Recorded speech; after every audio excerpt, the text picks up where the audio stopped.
ICDS ಅಂದರೆ integrated child development ಏನು ಮುಂದೆ ಎಸ್ ಅಂದರೆ ಸ್ಕೀಮಾ ಸರ್ವಿಸಾ ಸಿಸ್ಟಮಾ ಇಂಪಾರ್ಟೆಂಟಾ ವಿಸ್ತೃತ ರೂಪ important ICDS integrated child development service scheme ನೋಡಿ ಇಂಟಿಗ್ರೇಟೆಡ್ ಚೈಲ್ಡ್ ಡೆವಲಪ್ಮೆಂಟ್ ಸರ್ವಿಸ್ ಅದು ಎಸ್ ಅಂದರೆ ಸರ್ವಿಸ್ ಬರುತ್ತೆ ಸ್ಕೀಮ್ ಕೊಟ್ಟನಂದ್ರೆ ರಾಂಗ್ ಆಗ್ತೈತಿ ಹೌದಾ ಸರ್ವಿಸ್ ನೋಡಿ ಇಂಟಿಗ್ರೇಟೆಡ್ ಚೈಲ್ಡ್ ಡೆವಲಪ್ಮೆಂಟ್ ಸರ್ವಿಸ್ ಸಮಗ್ರ ಮಕ್ಕಳ ಅಭಿವೃದ್ಧಿ ಸೇವಾ ಕಾರ್ಯಕ್ರಮ ಅಂತ ಕರಿತೀವಿ ಸಮಗ್ರ ಮಕ್ಕಳ ಅಭಿವೃದ್ಧಿ ಸೇವಾ ಕಾರ್ಯಕ್ರಮ 1975 ಅಕ್ಟೋಬರ್ 2ಕ್ಕೆ ಬಂದೈತೆ 1975 ಅಕ್ಟೋಬರ್ 2ಕ್ಕೆ ಯಾವ ಪಂಚವಾರ್ಷಿಕ ಯೋಜನೆ 5ನೇ ಪಂಚವಾರ್ಷಿಕ ಯೋಜನೆ ಯಾರು ತೊಗೊಂಬರ್ತಾರೆ ಇಂದಿರಾ ಗಾಂಧಿ ಅವ್ರು ತೊಗೊಂಬರ್ತಾರೆ ಹೌದಾ ಯಾವ ಸಚಿವಾಲಯ ಅಂತ ಕೇಳ್ತಾನೆ ಕೇಂದ್ರ ಕೇಂದ್ರ ಮಹಿಳಾ ಮತ್ತು ಮಕ್ಕಳ ಅಭಿವೃದ್ಧಿ ಮಹಿಳಾ ಮತ್ತು ಮಕ್ಕಳ ಅಭಿವೃದ್ಧಿ ಸಚಿವಾಲಯ ಮಹಿಳಾ ಮತ್ತು ಮಕ್ಕಳ ಅಭಿವೃದ್ಧಿ ಸಚಿವಾಲಯ ಇದು ಯಾರಿಗೆ ಸಂಬಂಧಪಟ್ಟಂತೆ ಅಂತ ಕೇಳ್ತಾನೆ ಯಾರಿಗೆ ಹೇಳ್ರಿ ಮಕ್ಕಳಿಗೆ ಇಂಟಿಗ್ರೇಟೆಡ್ ಚೈಲ್ಡ್ ಡೆವಲಪ್ಮೆಂಟ್ ಅಂದರೆ ಚೈಲ್ಡ್ ಡೆವಲಪ್ಮೆಂಟ್ಗೆ ಇರುತ್ತೆ ಅಂತ ಸೊ ಇದು ಮಕ್ಕಳಿಗೆ ಅಷ್ಟೇ ಅಲ್ಲ ಗರ್ಭಿಣಿ ಮಹಿಳೆಯರಿಗೆ ಮತ್ತು ಹಾಲು ಉಣಿಸುವ ತಾಯಂದಿರಿಗೆ ಇಂಪಾರ್ಟೆಂಟ್ ಮಕ್ಕಳು ಅಂತಂದ್ರೆ ಯಾವ ಮಕ್ಕಳು ಅಂದ್ರೆ ಯಾವ ವಯಸ್ಸಿನ ಮಕ್ಕಳು ಮಕ್ಕಳ ಯಾವ ಮಕ್ಕಳಿಗೆ 0 to 6 ನೋಡ್ರಿ 6 ವರ್ಷದ ಒಳಗಿನ ಮಕ್ಕಳಿಗೆ ಸಂಬಂಧಪಟ್ಟಿದ್ದು 6 ವರ್ಷದ ಒಳಗಿನ ಮಕ್ಕಳು ಮತ್ತೆ ಗರ್ಭಿಣಿ ಮಹಿಳೆಯರು ಮತ್ತೆ ಹಾಲು ಉಣಿಸುವ ತಾಯಂದಿರು ಮೂವರಿಗೆ ಸಂಬಂಧಪಟ್ಟೈತೆ ಸೊ ಇದು ಕೇವಲ ಮಕ್ಕಳ ಅಭಿವೃದ್ಧಿ ಅಥವಾ ಮಕ್ಕಳ ಪೌಷ್ಟಿಕಾಂಶ ಮಕ್ಕಳ ಶಿಕ್ಷಣಕ್ಕೆ ಸಂಬಂಧಪಟ್ಟಿದೆ ಅಂತ ಕೇಳಿದ್ರೆ ಅದು ರಾಂಗ್ ಆಗ್ತೈತಿ ಇದು ಮಕ್ಕಳು ಮತ್ತು ಗರ್ಭಿಣಿ ಮಹಿಳೆಯರು ಮತ್ತು ಹಾಲು ಉಣಿಸುವ ತಾಯಂದಿರಿಗೂ ಕೂಡ ಸಂಬಂಧಪಟ್ಟೈತಿ ಹೌದಾ ಇದರಲ್ಲಿ ಏನು integrated child development service scheme ಅಂತ ಕರಿತೀವಲ್ಲ ಎಷ್ಟು ಸರ್ವಿಸ್ಗಳದಾವ ಅಂತ ಕೇಳ್ತಾನೆ ಎಷ್ಟು ಸೇವೆಗಳದಾವ ಅಂತ ಕೇಳ್ತಾನೆ ಎಷ್ಟು 6 ಸೇವೆಗಳು 6 ಸೇವೆಗಳನ್ನು ಒದಗಿಸ್ತಾರೆ ಯಾವ ಸೇವೆಗಳು 6 ಅಂತ ಕೇಳಿದ್ರೆ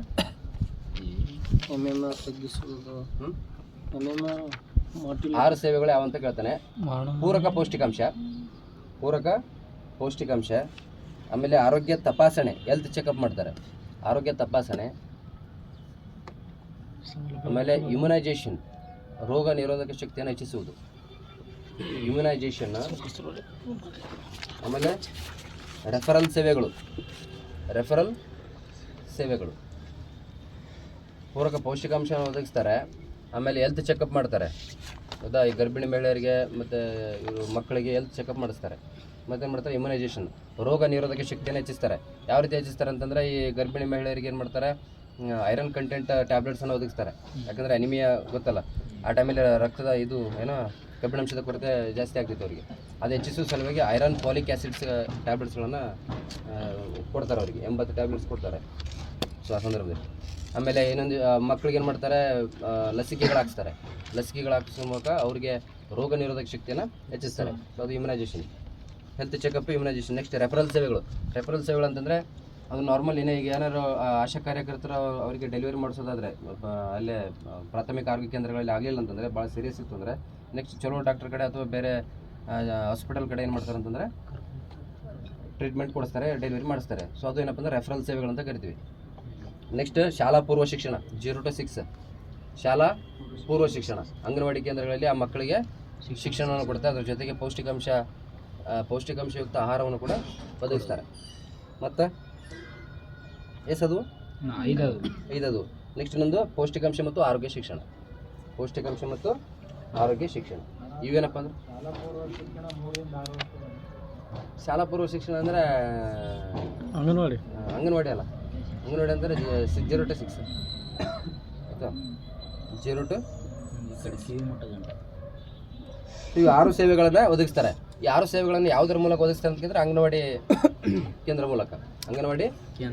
ಮೂಲಕ ಯಾರು ಒದಗಿಸ್ತಾರೆ ಅಂದರೆ ಅವರೇ ಆಶಾ ಕಾರ್ಯಕರ್ತರು ಒದಗಿಸ್ತಾರೆ ಮತ್ತು ಅಂಗನವಾಡಿ ಟೀಚರ್ಸ್ ಇರ್ತಾರಲ್ಲ ಅವರು ಎಲ್ಲ ರೇಷನ್ಸ್ ಎಲ್ಲ ಮನೆಗೆ ತಂದು ಕೊಡ್ತಾರೆ ಹೌದಾ ಇದೇನಪ್ಪ ಅಂತಾರೆ ICDS ಕಾರ್ಯಕ್ರಮ ಇಂಪಾರ್ಟೆಂಟ್ ಇದೆ ಯಾವ ವರ್ಷ ಯಾವ ಸಚಿವಾಲಯ ಆಮೇಲೆ ಅದರ 6 ಸೇವೆಗಳು ಯಾವ ಅಂತ ಕೇಳ್ತಾನೆ ಇಂಪಾರ್ಟೆಂಟ್ ನೋಡ್ರಿ ನೆನ್ಪಿಟ್ಟು ನೆಕ್ಸ್ಟ್ ಇದರಲ್ಲಿ ಏನು ಬರ್ತಾವಪ್ಪ ಅಂದ್ರೆ IMR ಆಮೇಲೆ ಯಾವುದು MMR ಮತ್ತು ಪೌಷ್ಟಿಕಾಂಶವನ್ನು ಹೆಚ್ಚಿಸು ಇದರಲ್ಲೇ ಬರ್ತವೆ IMR ಅಂತಂದ್ರೆ ಏನು IMR IMR ಅಂತಂದ್ರೆ infant mortality rate. Infant mortality rate ಅಂತಂದ್ರೆ ಶಿಶು ಮರಣ ದರನಾ? ಏನು ಶಿಶು ಮರಣ ದರ ಅಂದ್ರೆ ಬೇಗ ಬೇಗ ಹೇಳ್ರಿ.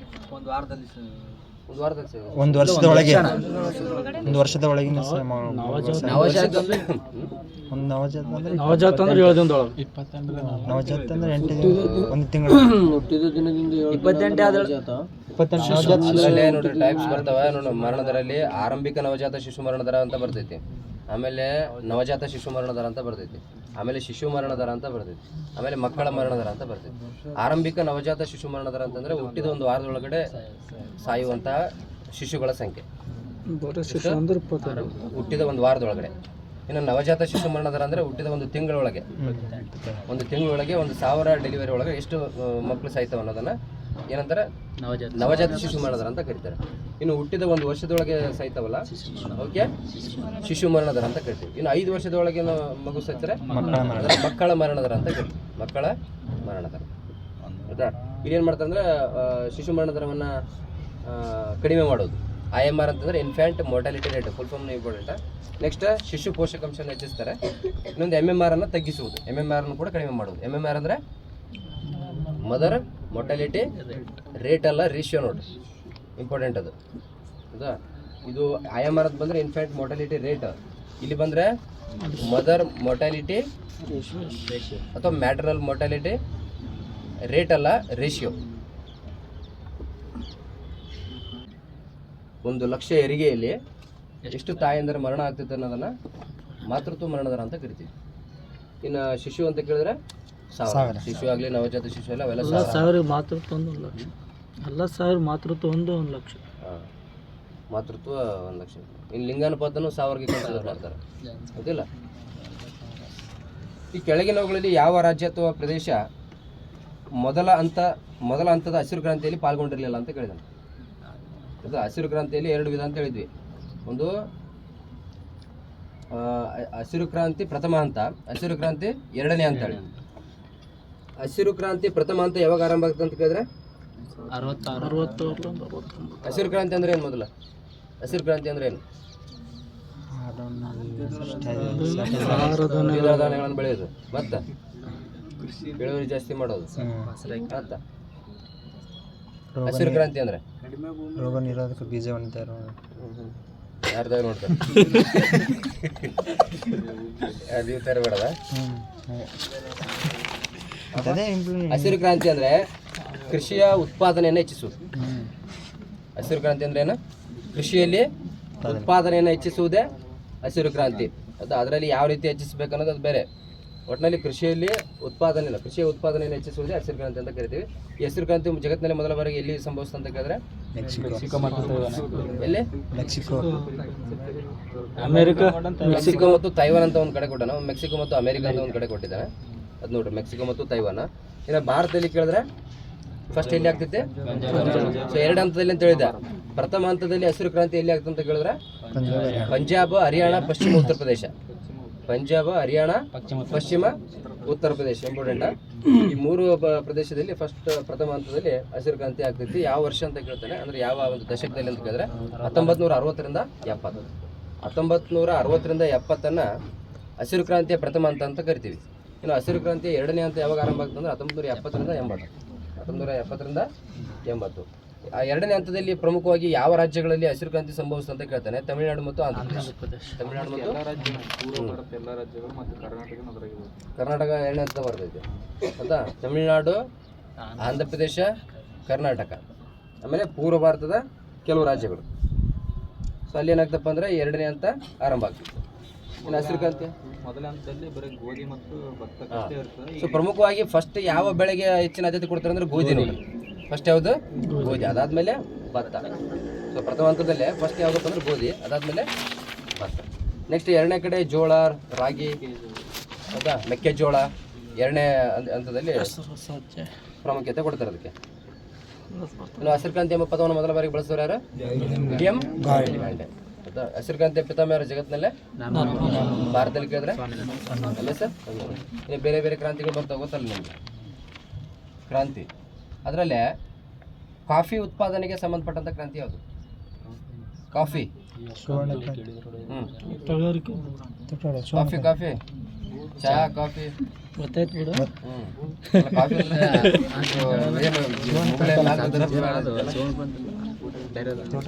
ಕಾಫಿ ಉತ್ಪಾದನೆಗೆ ಸಂಬಂಧಪಟ್ಟ ಕ್ರಾಂತಿ ಯಾವುದು? ಬೂದು ಕ್ರಾಂತಿ, ಬೂದು ಕ್ರಾಂತಿ, ಕಂದು ಕ್ರಾಂತಿ, ಕೆಂಪು ಕ್ರಾಂತಿ, ಯಾವುದಲ್ಲ?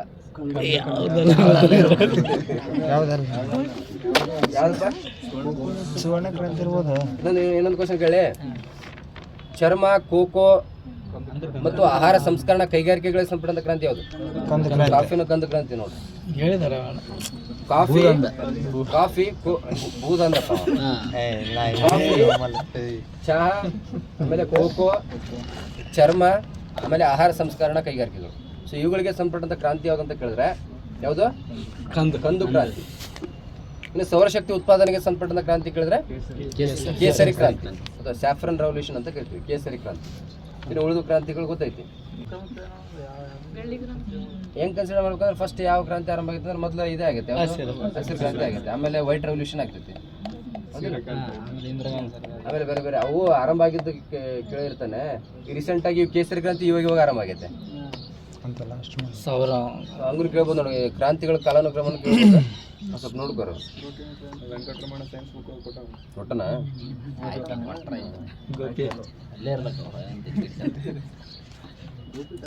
ಹೌದಾ? ಇವು ಹಂತಗಳು ಇಂಪಾರ್ಟೆಂಟಾ ನೋಡ್ರಿ. ಎಷ್ಟು ಹಂತಗಳಲ್ಲಿ ಆಗ್ತದೆ ಅಂತ ಕೇಳಿದ್ರೆ ಹಸಿರು ಕ್ರಾಂತಿ 2 ಹಂತ. ಯಾವ ವರ್ಷ ಅಂತ ಕೇಳ್ತಾನೆ? 1960ರಿಂದ 70, 70ರಿಂದ 80. ಇನ್ನೊಂದು ಇಂಪಾರ್ಟೆಂಟ್, ಹಸಿರು ಕ್ರಾಂತಿಯಲ್ಲಿ ಒಂದು ಯಾವ ಅಂಶಗಳನ್ನು ಆಧರಿಸಿ ಅಂತ ಕೇಳ್ತಾನೆ. ಅಂದ್ರೆ ಹಸಿರು ಕ್ರಾಂತಿಯ ಪ್ರಮುಖ ಉದ್ದೇಶ ಏನಂತ ಕೇಳ್ತಾನೆ. ಪ್ರಮುಖವಾಗಿ 4 ಬರ್ತಾವೆ ಅದರಲ್ಲಿ. ಹೌದಾ? ಯಾವ ಅಂತ ಕೇಳಿದ್ರೆ ಒಂದು ರಾಸಾಯನಿಕ ಗೊಬ್ಬರಗಳ ಬಳಕೆ, ಆಮೇಲೆ ನೀರಾವರಿ ಸೌಲಭ್ಯ ಹೆಚ್ಚಿಸುವುದು, ಮತ್ತೆ ಅಧಿಕ ಇಳುವರಿ ನೀಡುವಂತಹ ಬೀಜಗಳ ಬಳಕೆ, ಮತ್ತೆ ಕೀಟನಾಶಕಗಳ ಬಳಕೆ, ಆಮೇಲೆ ಕೃಷಿಯಲ್ಲಿ ಯಂತ್ರೋಪಕರಣಗಳ ಬಳಕೆ.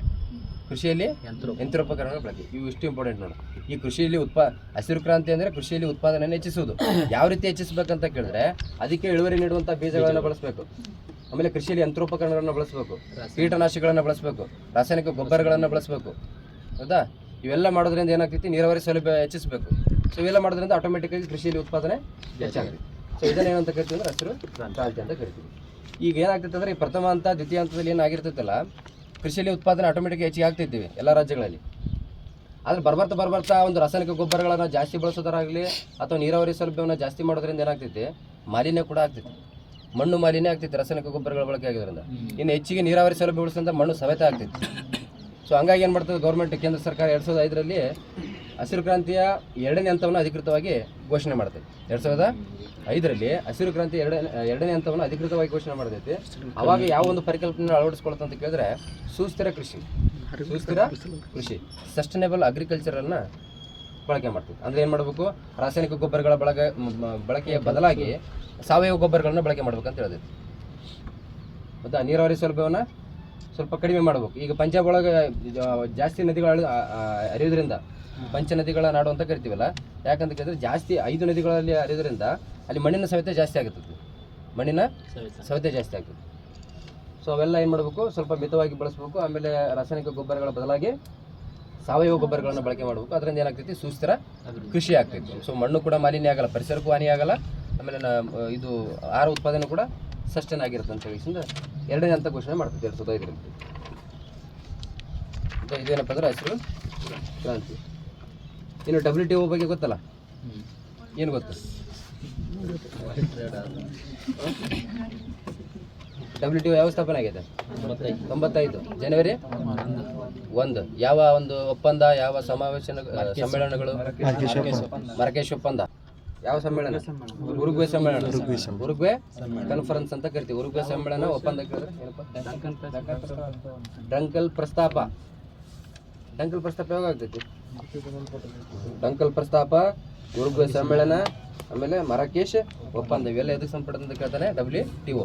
ಆಮೇಲೆ WTO ಸಂಬಂಧಪಟ್ಟಂತ ಒಂದಿಷ್ಟು ಪದಗಳು ಕೇಳ್ತಾನೆ. ಹೌದಾ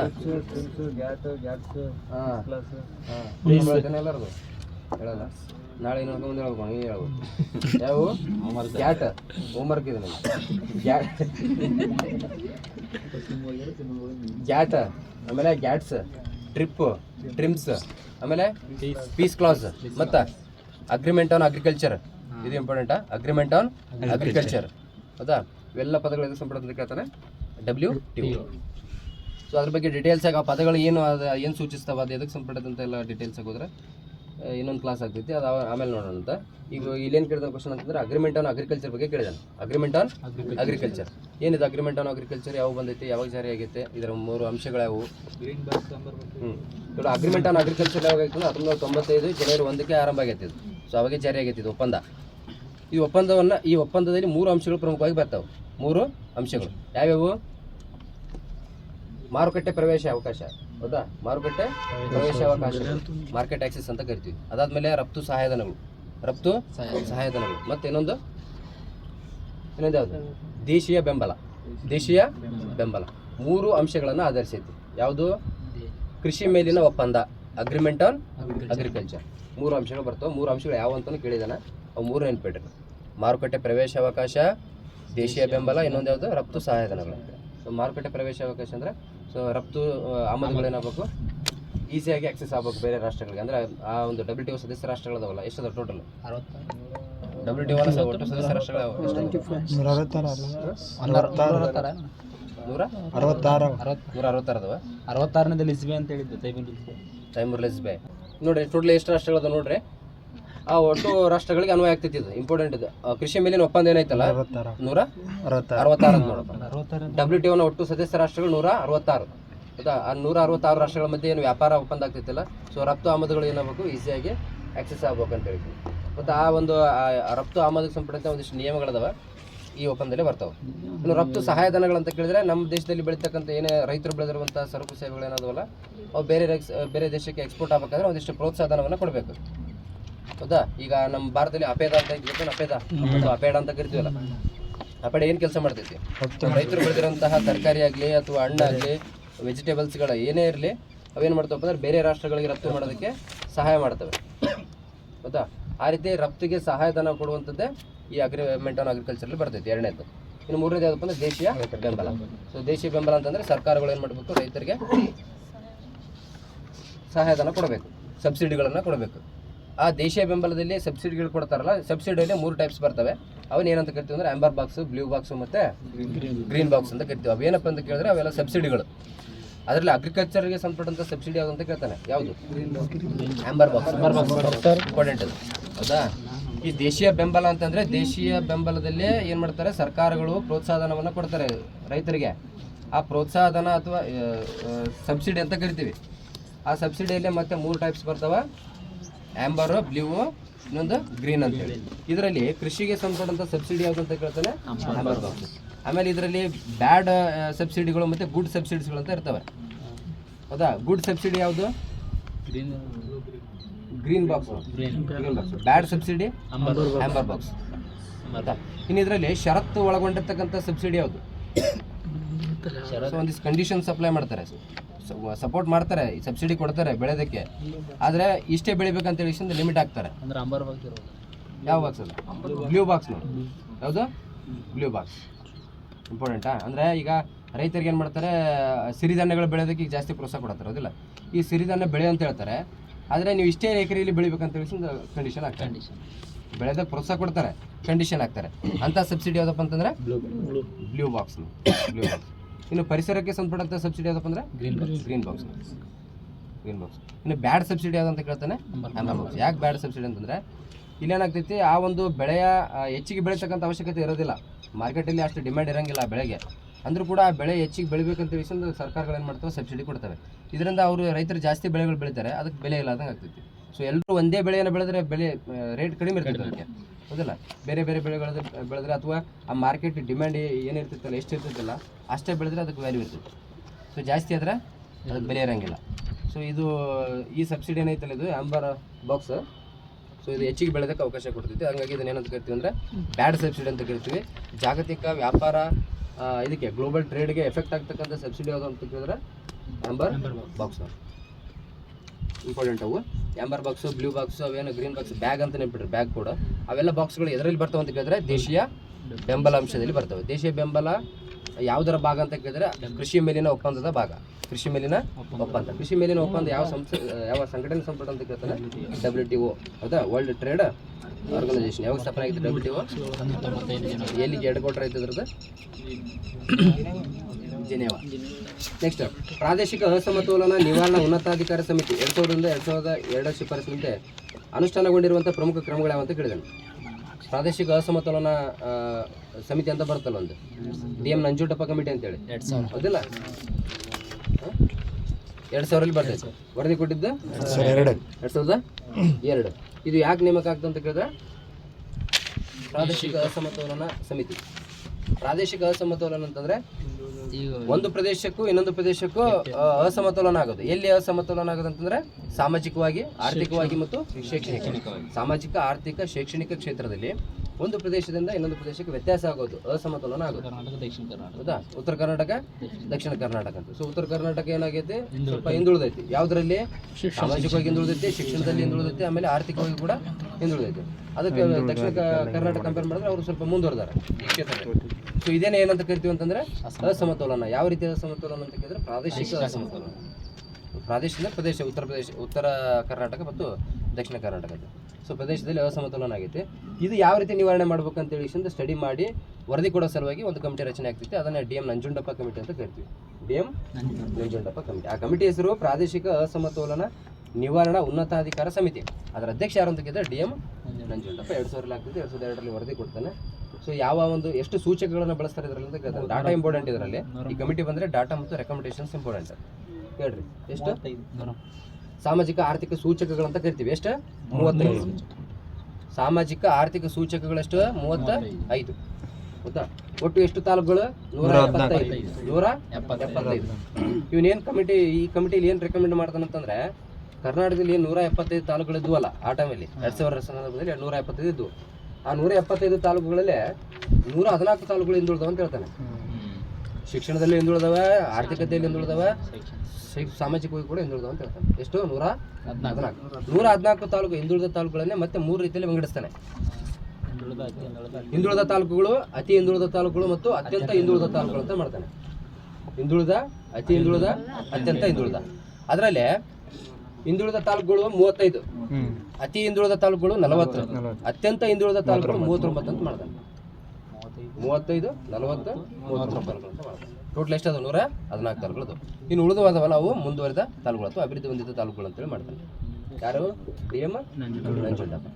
ಇಲ್ಲಿ ಸೂಚಕಗಳು ಎಷ್ಟು ಬಳಸ್ತಾನೆ? ಸಾಮಾಜಿಕ ಆರ್ಥಿಕ ಸೂಚಕಗಳು 35, ತಾಲೂಕುಗಳು 175, ಅದರಲ್ಲೇ ಮತ್ತೆ 114 ಹಿಂದುಳಿದು, ಅದರಲ್ಲಿ 3 ಕೆಟಗರಿ ಮಾಡ್ತಾನೆ. ಇನ್ನು ಯಾವ ಒಂದು ಮಾನದಂಡವನ್ನು ಬಳಸ್ತಾನೆ ಅಂತ ಕೇಳ್ತಾನೆ? CCDI. ಯಾವುದು? CCDI ವಿಸ್ತೃತ ರೂಪ ಕೇಳ್ತಾನೆ. ಇವು ನಾ ಯಾಕೆ ಜಾಸ್ತಿ ಯಾವುದಕ್ಕೆ ಅಂದರೆ ಫುಲ್ ಫಾರ್ಮು ಮತ್ತು ಇಯರ್ಗೆ ಯಾಕೆ ಜಾಸ್ತಿ ಫೋಕಸ್ ಮಾಡ್ತಾನೆ ಅಂದರೆ KE ಜಾಸ್ತಿ ಅವೇ ರಿಪೀಟ್ ಮಾಡ್ತಿರ್ತಾನೆ, ಅವೇ ಕಾನ್ಸೆಪ್ಟ್. ಹೌದಾ? ಇಯರು ಮತ್ತು ಫುಲ್ ಫಾರ್ಮು ನೆನ್ಪಿಡ್ಬೇಕು. CCDI ಫುಲ್ ಫಾರ್ಮ್ ಏನಂತ ಕೇಳಿದ್ರೆ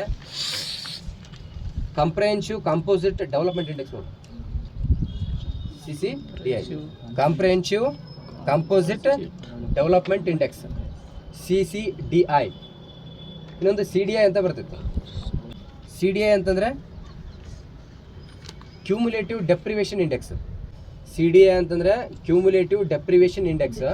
CCDI ಅಂತಂದರೆ ಕಾಂಪ್ರೆಹೆನ್ಸಿವ್ ಕಾಂಪೋಸಿಟ್ ಡೆವಲಪ್ಮೆಂಟ್ ಇಂಡೆಕ್ಸ್. ಹೌದಾ? ಈ ಎರಡೂ ಮಾನದಂಡಗಳನ್ನು ಯಾರು ಬಳಸ್ತಾರೆ? DM ನಂಜುಂಡಪ್ಪ ಅವರು ಬಳಸ್ತಾರೆ. ಯಾಕಂತ ಕೇಳಿದ್ರೆ ಪ್ರಾದೇಶಿಕ ಅಸಮತೋಲನವನ್ನು ಕುರಿತು ಅಧ್ಯಯನ ಮಾಡೋ ಸಲ. ಅಷ್ಟು ಹೇಳ್ಬಿಟ್ಟು ಇದಾದ್ಮೇಲೆ ಈ ಕ್ವಶನ್ ಇಲ್ಲಿ ಏನು ಕೇಳಿದ ಕ್ವಶನ್ ಅಂತ ಕೇಳಿದ್ರೆ ಇಷ್ಟೆಲ್ಲ ಆಯ್ತಲ್ಲ, ಇದು ಯಾವುದಕ್ಕೆ ಈ ಪ್ರಾದೇಶಿಕ ಅಸಮತೋಲನ ಅಂದ್ರೆ ಏನು, ಅದನ್ನು ಯಾವ ರೀತಿ ಹೋಗಲಾಡಿಸ್ಬೇಕು, ಆಮೇಲೆ ಅದಕ್ಕೆ ಏನೇನು ಆ ಟೈಮಲ್ಲಿ ಏನೇನು ಶಿಫಾರಸುಗಳು ಮಾಡೋರು ಅಂತ ಆಯಿತು. ಇಲ್ಲೇನು ಕ್ವಶನ್ ಕೇಳಿದಾನಂದರೆ ಆ ಪ್ರಾದೇಶಿಕ ಅಸಮತೋಲನ ನಿವಾರಣಾ ಸಮಿತಿ ಐತಲ್ಲ, DM ನಂಜುಂಡಪ್ಪ ಕಮಿಟಿ, ಅವ್ರು ಶಿಫಾರಸು ಕೊಟ್ಟ ಮೇಲೆ ಅವರ ಶಿಫಾರಸಿನಂತೆ ಏನೇನು ಕ್ರಮಗಳನ್ನು ಕೈಗೊಂಡೈತೆ ಸರ್ಕಾರ ಅಂತ ಕೇಳಿದಾನೆ. ಏನೇನು ಮಾಡೈತಿ ಆ ಒಂದು ಅಸಮತೋಲನವನ್ನು ಕಡಿಮೆ ಮಾಡೋ ಸಲುವಾಗಿ ಎರಡು ಉತ್ತರ ಕರ್ನಾಟಕ ದಕ್ಷಿಣ ಕರ್ನಾಟಕ ಎರಡೂ ಈಕ್ವಲ್ ಮಾಡ್ಬೇಕಂತಂದರೆ ಏನೇನು ಕ್ರಮಗಳು ಕೈಗೊಳ್ಬೇಕಂತೇಳಿ ಕೇಳಿದಾನೆ. ಸರ್ಕಾರಗಳು ಏನೇನು ಮಾಡೈತಿ ಇಲ್ಲಿ ತನ ಅಂತ ಕ್ವಶನ್ ನೋಡಿ. ಆಪ್ಷನ್ ನೋಡ್ರಿ. ಕಲಬುರಗಿಯಲ್ಲಿ ಆಹಾರ ಮತ್ತು ಜವಳಿ ಪಾರ್ಕ್ ಸ್ಥಾಪನೆ, ಕೃಷಿ ಬೆಲೆಯಲ್ಲಿ ಬೆಂಬಲಿಸಲು ಆವರ್ತಕ ನಿಧಿಯ ಸ್ಥಾಪನೆ, ಆಮೇಲೆ ಕರ್ನಾಟಕದ ಎಲ್ಲ ಅತ್ಯಂತ ಹಿಂದುಳಿದ ತಾಲೂಕುಗಳಲ್ಲಿ ಕಸ್ತೂರ್ಬಾ ಗಾಂಧಿ ವಿದ್ಯಾರ್ಥಿ ನಿಲಯಗಳ ಸ್ಥಾಪನೆ, ಆಮೇಲೆ ಕೊಡಗು ಜಿಲ್ಲೆಯಲ್ಲಿ ಹೈನುಗಾರಿಕಾ ವಿಜ್ಞಾನ ಕಾಲೇಜು ಸ್ಥಾಪನೆ. ಇದರಲ್ಲಿ ABC ಕರೆಕ್ಟ್, ಡಿ ತಪ್ಪೈತಿ. ಕೊಡಗು ಜಿಲ್ಲೆಯಲ್ಲಿ ಹೈನುಗಾರಿಕಾ ವಿಜ್ಞಾನ ಕಾಲೇಜು ಸ್ಥಾಪನೆ ಮಾಡ್ಬೇಕಂತ ಹೇಳಿ ಅದು ರಾಂಗ್ ಆಗ್ತೈತಿ. ಹೈನುಗಾರಿಕಾ ವಿಜ್ಞಾನ ಕಾಲೇಜು ಸ್ಥಾಪನೆ ಆಗೈತೆ, ಅದ್ರ ಕೊಡಗು ಒಳಗಾಗಿಲ್ಲ, ಗುಲ್ಬರ್ಗ ಒಳಗಾಗೈತೆ ಅದು. ಸೊ ಹಂಗಾಗಿ ABC 3 ಕರೆಕ್ಟ್ ನೋಡಿ. ಅಂದ್ರೆ ಗುಲ್ಬರ್ಗದಲ್ಲಿ ಜವಳಿ ಪಾರ್ಕ್, ಆಮೇಲೆ ಫುಡ್ ಪಾರ್ಕ್ ಏನೈತಿ ಜವರಿಗೆ ಒಳಗೈತೆ ಅದಲ್ಲ. ಗುಲ್ಬರ್ಗ ಯಾವುದು ಜವಳಿ ಪಾರ್ಕ್ ಏನಪ್ಪ ಹೈನುಗಾರಿಕೆ ಮಂಡ್ಯದಾಗಲ್ಲ, ಮಂಡ್ಯ ಅಲ್ರಿ, ಕಲಬುರಗಿ ಐತ್ರಿ ನೋಡ್ರಿ ಅಪ್ಪ.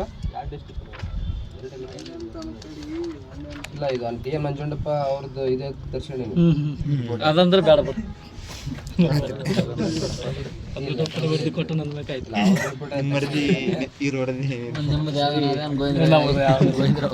ನಿಮ್ದು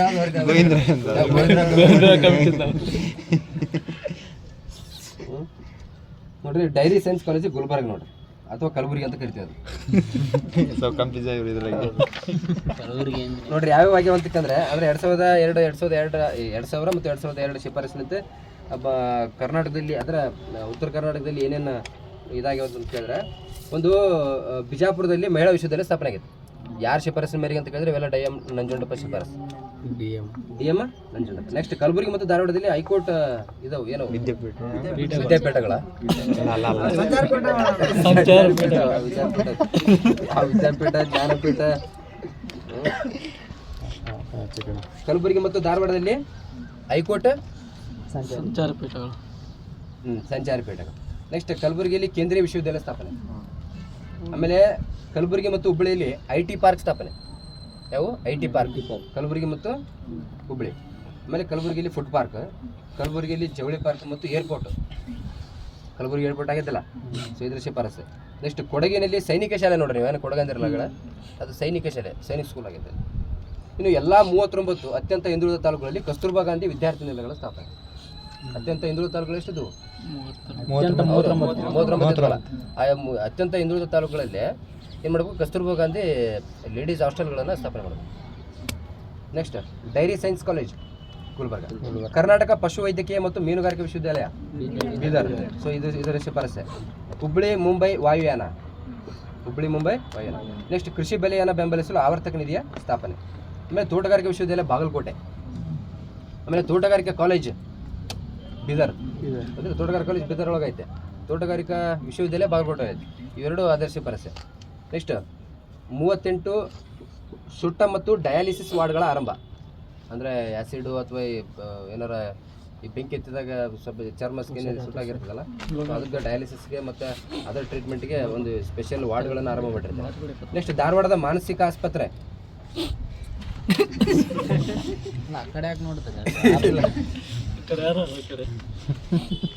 ಅದನ್ನು ಅಪ್ಗ್ರೇಡ್ ಮಾಡೋದು ನೋಡಿ, ಸ್ಥಾಪನೆ ಮಾಡೋದಲ್ಲ, ಅಪ್ಗ್ರೇಡ್ ಮಾಡೋದು. ನೆಕ್ಸ್ಟ್ ಹಾಸನ, ಮಂಡ್ಯ, ಶಿವಮೊಗ್ಗ, ರಾಯಚೂರು, ಬೆಳಗಾವಿ ಮತ್ತು ಬೀದರ್ನಲ್ಲಿ 6 ಮೆಡಿಕಲ್ ಕಾಲೇಜುಗಳ ಸ್ಥಾಪನೆ. 6 ಮೆಡಿಕಲ್. ಕರ್ನಾಟಕದಲ್ಲಿ ಟೋಟಲ್ ಮೆಡಿಕಲ್ ಕಾಲೇಜಸ್ ಅದು ಒಂದು ಯಾವುದೋ ಎಕ್ಸಾಮ್ ಕೇಳಿದ್ದ, ಅವಾಗ ಒಂದ್ಸತ ಕೇಳಿದ್ದ, ಅವಾಗ 50 ಇದ್ದು ಆನ್ಸರ್ 50 ಕೊಟ್ಟಿದ್ದ. ಇವಾಗ ಹೆಚ್ಚಿಗೆ 50ಕ್ಕಿಂತ ಮೇಲೆ 50ಕ್ಕಿಂತ ಹೆಚ್ಚದ. ಹಾಸನ, ಮಂಡ್ಯ, ಶಿವಮೊಗ್ಗ, ರಾಯಚೂರು, ಬೆಳಗಾವಿ ಮತ್ತು ಬೀದರ್ನಲ್ಲಿ ಮೆಡಿಕಲ್ ಕಾಲೇಜ್ಗಳ ಆರಂಭ. ಇವೆಲ್ಲ ಏನಪ್ಪ ಅಂತಂದ್ರೆ DM ನಂಜುಂಡಪ್ಪ ಕಮಿಟಿಯ ಶಿಫಾರಸಿನ ಮೇರೆಗೆ ಕೈಗೊಂಡ ಕ್ರಮಗಳಿವು ಆಯ್ತಾ ಕರ್ನಾಟಕ ಸರ್ಕಾರ. ಹೌದಾ? ನೆಕ್ಸ್ಟ್ ಏನಪ್ಪ 72 ನೋಡ್ರಿ Karnataka medical college.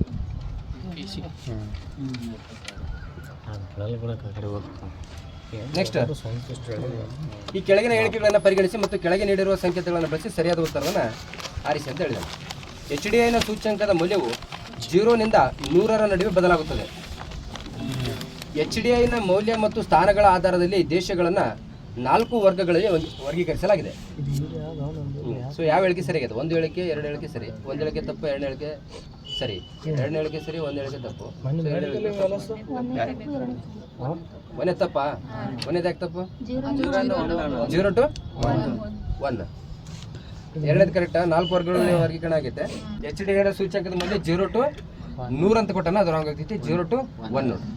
0 to 1 total ಎಷ್ಟು ರೀತಿಯಲ್ಲಿ ವರ್ಗೀಕರಣ ಮಾಡ್ತಾರೆ ದೇಶಗಳನ್ನು?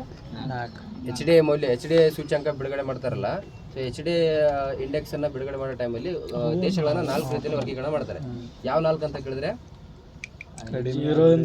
ಈ ಥರ ಬರ್ತದೆ. ಮಧ್ಯಮ, ಅದರ ಆದಾಯದ ಆಧಾರದ ಮೇಲೆ ಮಾಡ್ತಾರೆ. ಯಾವ ಮಧ್ಯಮ, ಕಡಿಮೆ ಆದಾಯ, ಮಧ್ಯಮ, ಹೆಚ್ಚು, ಅತಿ ಹೆಚ್ಚು. ಕಡಿಮೆ, ಮಧ್ಯಮ, ಹೆಚ್ಚು, ಅತಿ ಹೆಚ್ಚು ಆದಾಯ ಹೊಂದಿರುವಂಥ ರಾಷ್ಟ್ರಗಳಂತೇಳಿ ಮಾಡ್ತಾರೆ. ನಮ್ಮ ಭಾರತ ಯಾವ ಒಂದು ಆಧಾರದಲ್ಲಿ ಇತ್ತಂದ್ರೆ ಯಾವ ಒಂದು ಮಧ್ಯಮ ಆದಾಯ. ಸೊ ಮಧ್ಯಮ ಆದಾಯ ಅಂತಂದ್ರೆ ಅದು ವ್ಯಾಲ್ಯೂ ಎಷ್ಟು ಇರ್ತೈತಿ? ಪಾಯಿಂಟ್ಗಳು HDA ಮೌಲ್ಯ ಏನು 700 ಶ್ಲೋಕಗಳು ಏನೋ ಅದು ಗಾಥಾ ಸಪ್ತಸತಿ ಏನೋ 700 ಶ್ಲೋಕ ಅಲ್ಲಿ ಅದೇ ಹೇಳ್ತೇನೆ. ಮತ್ತೆ ಎಷ್ಟಪ್ಪ ನೋಡ್ರಿ ಅಲ್ಲಿ 0 to 550 ಅಥವಾ 0 to 550ಕ್ಕಿಂತ ಕಡಿಮೆ ಹೊಂದಿತ್ತಂದ್ರೆ ಅದನ್ನ ಕಡಿಮೆ ಆದಾಯ ವರ್ಗ ಅಂತ ಕರಿತೀವಿ. ಎಷ್ಟು? 0.550 ಒಳಗೆ 0.550ಗಿಂತ ಕೆಳಗಿತ್ತು ಅಂದರೆ ಅದನ್ನು ಕಡಿಮೆ. ಇನ್ನು 550ರಿಂದ ಎಷ್ಟು? 80 ಎಷ್ಟಪ್ಪ? 699 ಅದು 0 ಬಿಡ್ರಿ, ಎಲ್ಲ ಕಡೆ 0ನೇ ಇರ್ತೈತಿ. ಇದು 550ಗಿಂತ ಕಡಿಮೆ ಇದ್ರೆ ಕಡಿಮೆ ಆದಾಯ. 550ರಿಂದ 699 ಮಧ್ಯಮ, 700ರಿಂದ 799 ಹೆಚ್ಚು, 800ಗಿಂತ ಹೆಚ್ಚು ಅಂದ್ರೆ ಅದು ಅತಿ ಹೆಚ್ಚು. ಹೌದಾ? 550ಕ್ಕಿಂತ ಕಡಿಮೆ, 550ರಿಂದ 699, 700ರಿಂದ 799, ಸೊ 800ಗಿಂತ ಹೆಚ್ಚು, 800ಗಿಂತ ಹೆಚ್ಚು. ಸೊ 4 ವರ್ಗ ಮಾಡ್ತಾರೆ. ಅದರಲ್ಲಿ ಭಾರತ ಯಾವ ಒಂದು ವರ್ಗದಲ್ಲಿ ಬರ್ತದೆ ಅಂದರೆ ಮಧ್ಯಮ ವರ್ಗ. ಯಾವ ಪಾಯಿಂಟ್ಸ್ಗಳು ಕೇಳಿದ್ರೆ 550ರಿಂದ 699. ಈಗ 2025ರ HDA ಪ್ರಕಾರ ಭಾರತ ಸ್ಥಾನ ಎಷ್ಟು? 131 ಏನೈತೆ? ಜಾಗತಿಕ ಲಿಂಗಾಂತರ ಇದೆ. 130 HDA ಒಳಗೈತೆ. ಹೌದಾ? ಸೊ ಪಾಯಿಂಟ್ ಎಷ್ಟು? HDA ಮೌಲ್ಯ ಎಷ್ಟು? ಏನಪ್ಪ? 0.644 ಲಾಸ್ಟ್ ಇಯರ್ ಇರ್ಬೇಕು ಮೇಲೆ. ಅದು 685 ಏನಿರ್ಬೇಕು? ಚೆಕ್ ಮಾಡೋ ಸಲ. ಯಾಕಂದರೆ ಮೌಲ್ಯಗಳು ಕೇಳ್ಬಿಟ್ರೆ ನೋಡಿ ಈ ರೀತಿ 4 ವರ್ಗ. 0.685 ಬರೋಬರ. 0.685 ನೋಡು. 0.685 ಅಂದರೆ ಈಗ 699 ಒಳಗೆ ಐತಲ್ಲ. ಈ ರೀತಿ ನೆನಪಿಡ್ಬೇಕು ನೀವು. ಅದ್ರ ಮೌಲ್ಯ ಕೇಳ್ಬಿಡ್ತಾನೆ ಡೈರೆಕ್ಟಾಗಿ. ಭಾರತದ HDA ಮೌಲ್ಯ ಎಷ್ಟು 2025 ಪ್ರಕಾರ ಅಂತ ಕೇಳ್ಬಿಟ್ರೆ ನಿಮಗೆ ಈ ರೀತಿ ವರ್ಗೀಕರಣ ಗೊತ್ತಿದೆ. 550ರಿಂದ 699 ಒಳಗೆ ಭಾರತ ಐತೆ ಈ ರೀತಿ ಅಂತ ಗೊತ್ತಿದ್ರೆ ನೀವು ಗೆಸ್ ಮಾಡ್ಬಿಡ್ಬೋದು. 800 ಮೇಲೆ ಕೊಟ್ಬಿಡ್ತಾನೆ, ಇಲ್ಲ 500 ಕೆಳಗೆ ಕೊಟ್ಟಿರ್ತಾನೆ, ಸೊ ಗೊತ್ತಾಗ್ತದೆ. ಎಷ್ಟು? 0.685 ಸ್ಥಾನ ಕೇಳಿದ್ರೆ 130. HDA ವರದಿ ಯಾರು ಬಿಡುಗಡೆ ಮಾಡ್ತಾರೆ ಅಂತ ಕೇಳ್ತಾನೆ? UNDP, United Nation development programme. 1965 ಕೇಂದ್ರ ಕಚೇರಿ ನ್ಯೂಯಾರ್ಕ್ ಒಳಗೆ. 0ಲಿಂದ 10 ಅದೇ ಅದು ಇಂಡೆಕ್ಸ್ ಭಯೋತ್ಪಾದನ. ಅವು ಪಾಯಿಂಟ್ಸ್ಗಳು ಬರ್ತಿರ್ತಾವೆ, ನೋಡ್ಬೇಕು. ಒಂದು ಆಲ್ಮೋಸ್ಟ್ ಎಲ್ಲ 100 ತನಕ ಇರ್ತಾವೆ. ಕೆಲವೊಂದಿಷ್ಟು 10 ಇರ್ತಾವೆ, ಕೆಲವೊಂದಿಷ್ಟು 1 ಒಳಗೆ ಐತೆ, ಕೆಲವೊಂದಿಷ್ಟು ಇದು ಒಂದು ಐತೆ 1 ಒಳಗೆ. ಇನ್ನು ಇದೇ ರೀತಿ ಬೇರೆ ಬೇರೆ ಇದು HDA ಸೂಚ್ಯಂಕ ಬಿಡುಗಡೆ ಮಾಡ್ಬೇಕಾದ್ರೆ ಯಾವ ಮಾನದಂಡಗಳನ್ನ ಇದು ಮಾಡ್ತಾರೆ? ಶಿಕ್ಷಣ, ಮಾನದಂಡ ಯಾವ್ದಪ್ಪ ಅಂದ್ರೆ ಯಾವ ಇರ್ತಾವ ಸೂಚಕಗಳು? 3 ಇರ್ತಾವು. ಯಾವ? ಇದು ಶಿಕ್ಷಣ, ಆರೋಗ್ಯ, ಒಂದು ಶಿಕ್ಷಣ, ಆರೋಗ್ಯ ಮತ್ತು ಜೀವಿತಾವಧಿ, ಜೀವನಾಯುಷ್ಯ, ಅರ್ಧಾಯುಷ್ಯ, ಆಯುಷ್ಮಾನ್ ಭಾರತ್ ಸಚಿವಾಲಯ.